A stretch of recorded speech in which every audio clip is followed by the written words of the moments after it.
अस्सलाम वालेकुम my dear students, उम्मीद है कि आप सब ठीक होंगे। आज बच्चों हमारा लेक्चर नंबर 22 है, चैप्टर नंबर 3 और एक्सरसाइज नंबर 18। जी बच्चों, टाइप्स ऑफ बिज़नेस 3 होते हैं: सोल प्रोप्राइटरशिप, पार्टनरशिप और जॉइंट स्टॉक कंपनी। अभी तक बच्चों हमने जितने भी क्वेश्चन किए हैं वो हमने joint stock company final account के क्वेश्चन किए हैं। लेकिन बच्चों लास्ट सेमेस्टर के अंदर आपने जो फाइनल अकाउंट किया था वो आपने सोल प्रोप्राइटरशिप और पार्टनरशिप का किया था। तो बच्चों पेपर के अंदर वो कंपनी फाइनल अकाउंट भी दे सकता है या फिर जो है वो सोल प्रोप्राइटरशिप या पार्टनरशिप का जो फाइनल अकाउंट है वो भी आपको दे सकता है। तो बच्चों दोनों जो है वो फाइनल अकाउंट तकरीबन जो है वो 50 to 70% जो है वो बिल्कुल सेम है। सिर्फ बैलेंस शीट जो है वो दोनों की थोड़ी सी डिफरेंट होती है। बाकी ट्रेडिंग अकाउंट और प्रॉफिट एंड लॉस अकाउंट जो है वो तो दोनों का बिल्कुल सेम होता है।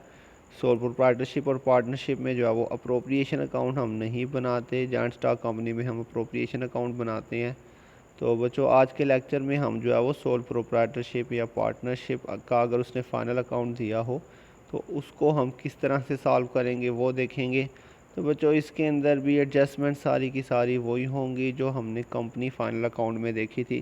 सिर्फ कुछ एडजस्टमेंट्स ऐसी हैं जो कि इसमें नहीं आएंगी, जैसे कि बच्चों provision for tax, propose dividend और ट्रांसफ़र टू जनरल रिजर्व, ये 3 एडजस्टमेंट्स जो है ये इसमें नहीं आएंगी सोल प्रोप्राइटरशिप या पार्टनरशिप के अंदर। बाकी सारी की सारी बच्चों वही एडजस्टमेंट्स हैं जो आपने कंपनी फाइनल अकाउंट के अंदर पढ़ी थी। बस बैलेंस शीट का जो फॉर्मेट है वो थोड़ा सा डिफरेंट होगा और इसमें अप्रोप्रिएशन अकाउंट नहीं बनेगा। और ये बच्चों वही है जो आपने लास्ट सेमेस्टर के अंदर पढ़ा था। तो उसको थोड़ा सा हम रिवाइज़ कर लें तो आपको कोई सा भी वो फाइनल अकाउंट दे सकता है। तो ये हमारे पास एक्सरसाइज नंबर 18 है। Following trial balance is provided by Azma international for the year ended 31 December 2018। अच्छा बच्चों, आपको कैसे पता चलेगा कि ये कंपनी फाइनल अकाउंट है या फिर सोल प्रोप्राइटरशिप पार्टनरशिप किसका है? तो बच्चों मेन डिफरेंस जो है ये देखिएगा, मैंने कैपिटल को हाईलाइट किया हुआ है। तो सोल प्रोप्राइटरशिप या पार्टनरशिप जब होता है तो उसके अंदर उसने आपको सिंपली कैपिटल या फिर जो है वो ऑनर्स इक्विटी लिखा होगा। क्या लिखा हो सकता है बच्चों? कैपिटल, ऑनर्स कैपिटल या ऑनर इक्विटी लिखा हो सकता है। इसमें बच्चों देखिए बिल्कुल उसने शेयर्स की बात नहीं की।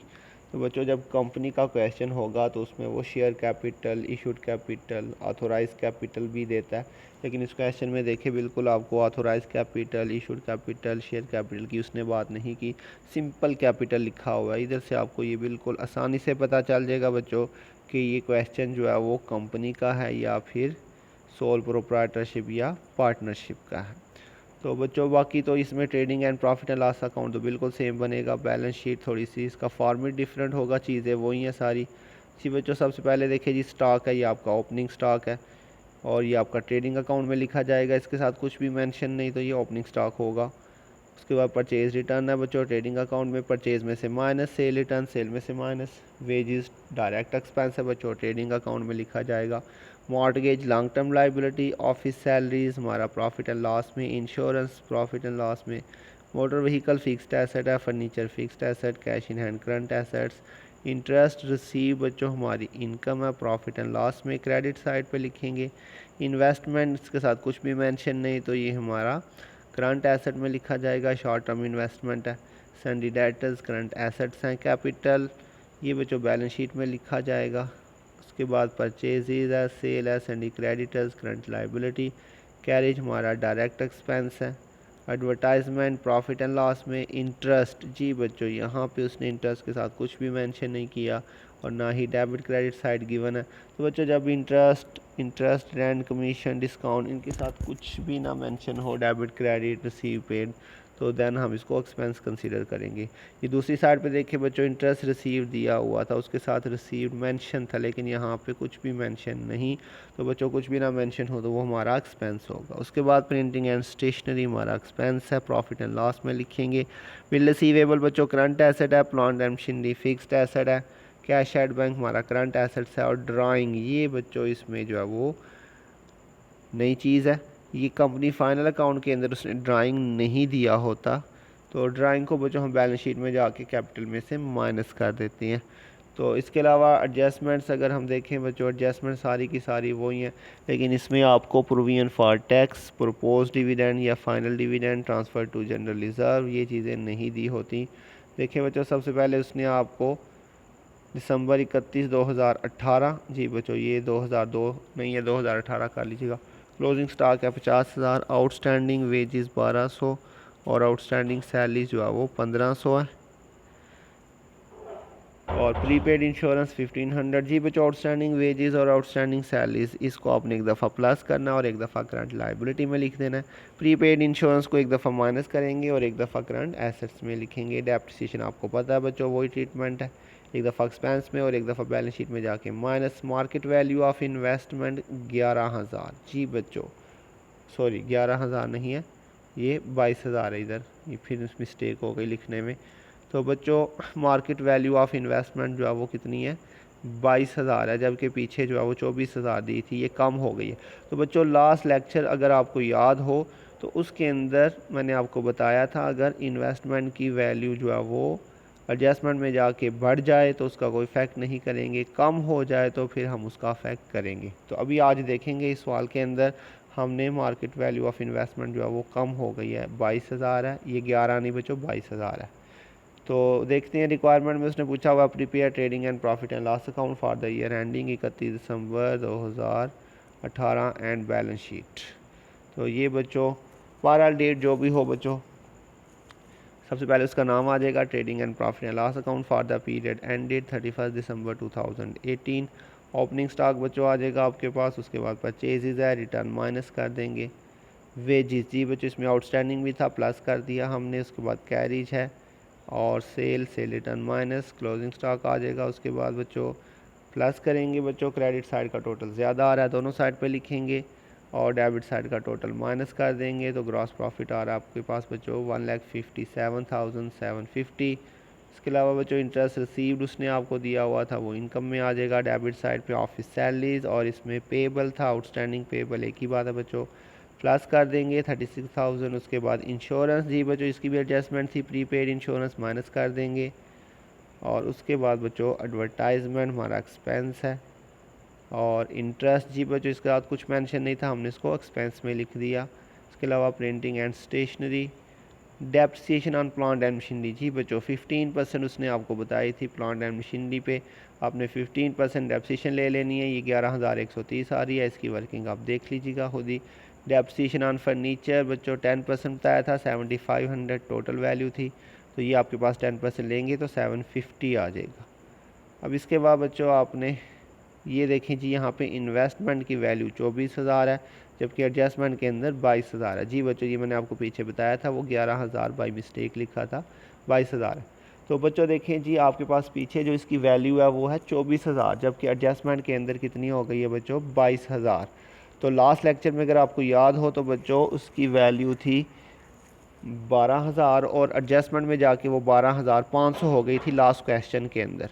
तो बच्चों जब इन्वेस्टमेंट की वैल्यू बढ़ जाएगी तो उसका कोई इफेक्ट नहीं करेंगे, लेकिन अगर एडजस्टमेंट के अंदर जाके इन्वेस्टमेंट की वैल्यू कम हो जाती है शॉर्ट टर्म इन्वेस्टमेंट की सूरत में, तो बच्चों मैंने बताया था दोनों का डिफरेंस लेके उसे एक्सपेंस में लिख देंगे। अब यहाँ पे ट्रायल बैलेंस में 24,000 थी, जबकि एडजस्टमेंट में 22,000 है। अब क्या करेंगे बच्चों, यहाँ पे रिज़र्व फॉर इन्वेस्टमेंट लिखेंगे 24,000 माइनस 22,000, तो ये 2,000 आपका एक्सपेंस में लिखा जाएगा। क्लियर हो गया बच्चों, बिल्कुल सिंपल सा पॉइंट है। अगर एडजस्टमेंट में जाके इन्वेस्टमेंट की वैल्यू जो है वो कम हो जाती है तो डिफरेंस लेके आपने एक्सपेंस में लिख देना।